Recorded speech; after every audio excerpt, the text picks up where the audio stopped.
On Sky News Live, Peter Credlin. Good evening and welcome to the show. Coming up on Credlin tonight, Scott Morrison says Labor is attacking the independence of the Royal Commission by holding additional victims' roundtables.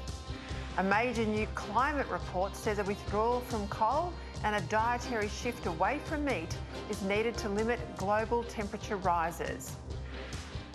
And West Australian Premier Mark McGowan says he is surprised federal Labor is not supporting the government's planned GST legislation overhaul. But first, the fact that we have terrorists on welfare says something about how collectively soft in the head modern Australia has become. Today's Australian newspaper reveals that a convicted terrorist, Ibrahim Abbas, told police just after his arrest how much he liked the beautiful Australian welfare system. Notwithstanding our beautiful welfare system, much better in fact, as he admitted, than anything in Muslim countries, and the fact that, in Abbas's words, everyone gets a fair go, and I really appreciate that from the Australian government, Abbas was planning a terror attack on Federation Square in Melbourne.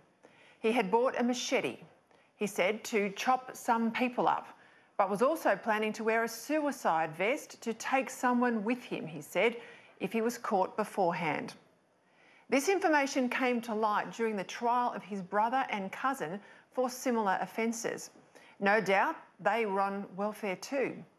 I know from my time in government that a very large percentage of those who went to the Middle East to join the terrorist groups such as ISIS were on welfare before they left, and they genuinely stayed on welfare while they were away.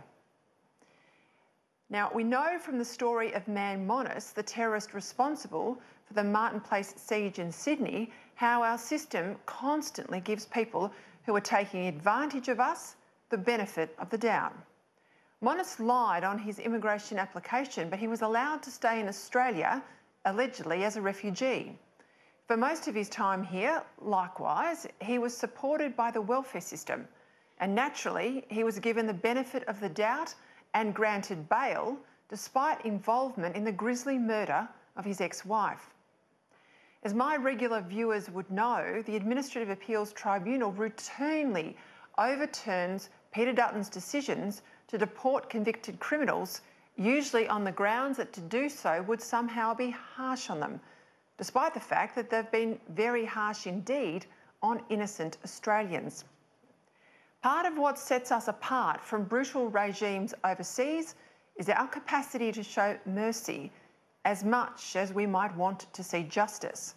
So, of course, our system should take mitigating circumstances into account, and of course, it should acknowledge the possibility that people have reformed.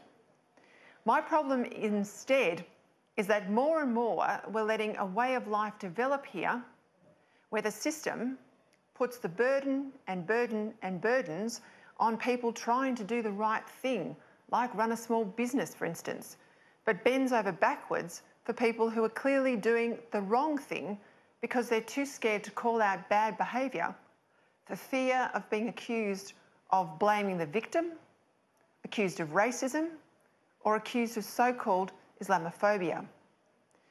So when are we going to wake up to ourselves? Our country is as free, as fair and as generous as any on earth. We don't need to apologise for who we are or what we do.